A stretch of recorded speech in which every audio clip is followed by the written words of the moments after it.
రాకుమారులారా, మీకు ఇంకొక మంచి కథ చెప్తాను, వినండి.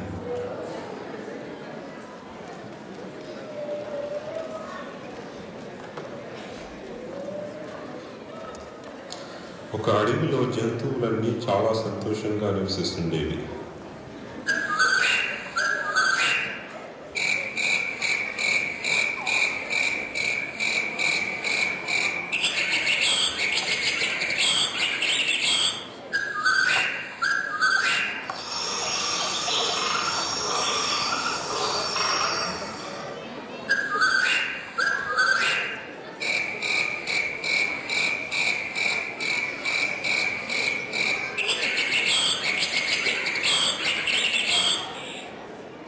ఒకరోజు అక్కడికి సత్యసారుడనే సింహం వచ్చింది.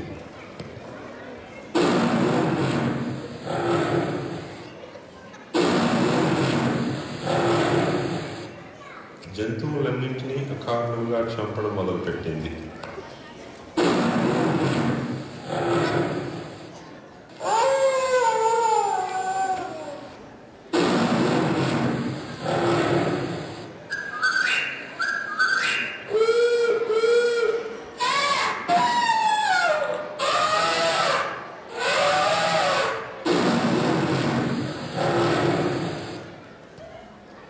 జంతువులన్నీ పులి దగ్గరికి వెళ్ళి ఇలా వేడుకున్నాయి. ప్రభు, రక్షించండి, రక్షించండి. భయపడకండి, నేను సింహంతో మాట్లాడతాను. పులి సింహానికి ఇలా నచ్చచెప్పింది.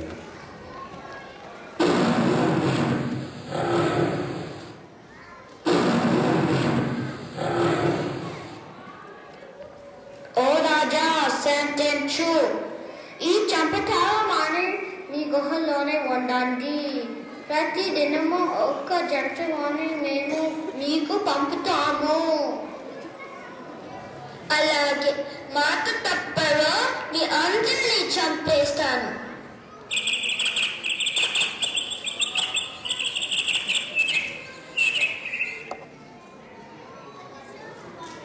మొదటి రోజు గొర్రెమంతు వచ్చింది.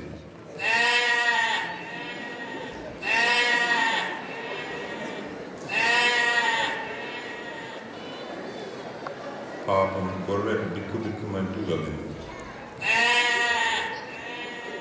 తన వంతు వచ్చిందని బాధపడింది. తప్పని పరిస్థితుల్లో సింహంకి ఆహారంగా వెళ్ళింది.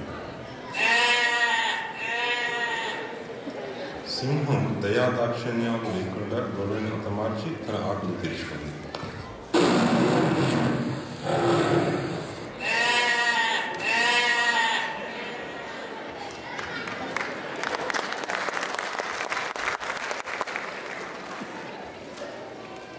ఇలా రోజుకి ఒక జంతువు బలి అవుతుంది.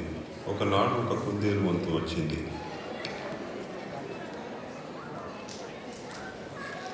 ఈ సింహం బారి నుంచి తప్పించుకోవడానికి ఒక ఉపాయం ఆలోచించాలి.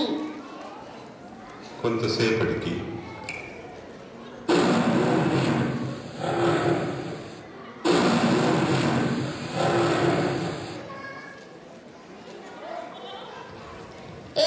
ఆలస్యంగా వచ్చావే, వేలడంతా లేవు. నాకెందుకు ఏం సరిపోతావు? ప్రభు, ఇది నా తప్పు కాదు, మిగిలిన జంతువులది. నన్ను మరో 5 కుందేలను పంపించారు. దానిలో మరో సింహం 4 చంపేసి తినేసింది.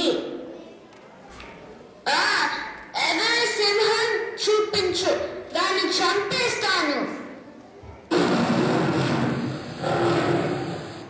అది చాలా బలమైనది. నా మాట విని తొందరపడకండి.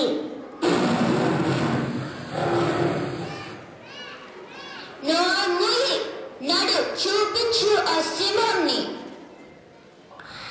అయితే నాతో రండి.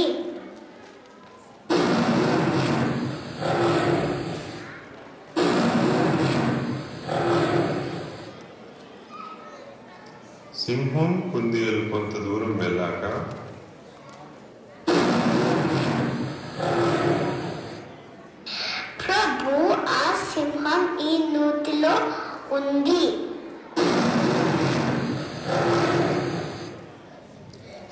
చూసి పిరికి పండ దాక్కుంది.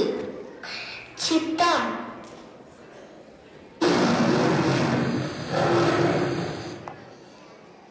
అరే అక్కడ దాక్కున్నావా?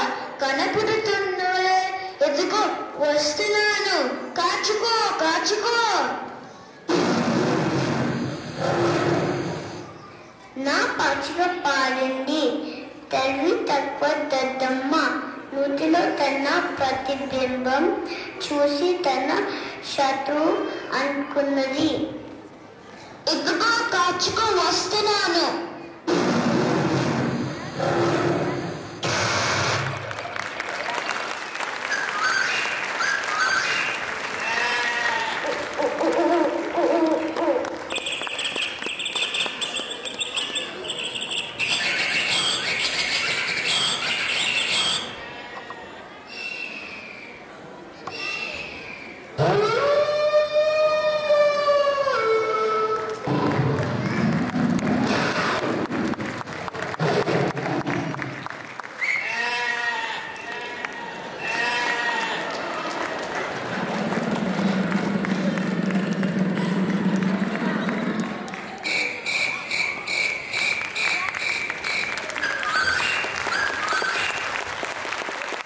తెలియదు కనుక అలాగ సింహాన్ని అంతం చేసి తన మిత్రులతో హాయిగా జీవితం గడిపింది. రాకుమారులారా, ఏ పథకమైనా తెలివితేటలతో నడిపిస్తే విజయం తప్పదు. అలాగే గురుదేవ, మీ సలహాకి కృతజ్ఞుని. మీరు చెప్పినంటే నేర్చుకుంటాము. మీ అంతఃపురములకు బయలుదేరండి. శుభం.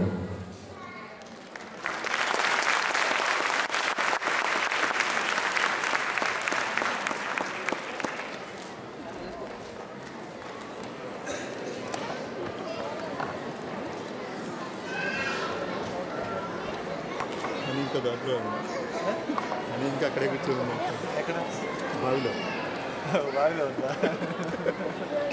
It was a very well choreographed story play, and I think we all enjoyed it. The next item is a dance and a song Chantaina Bujena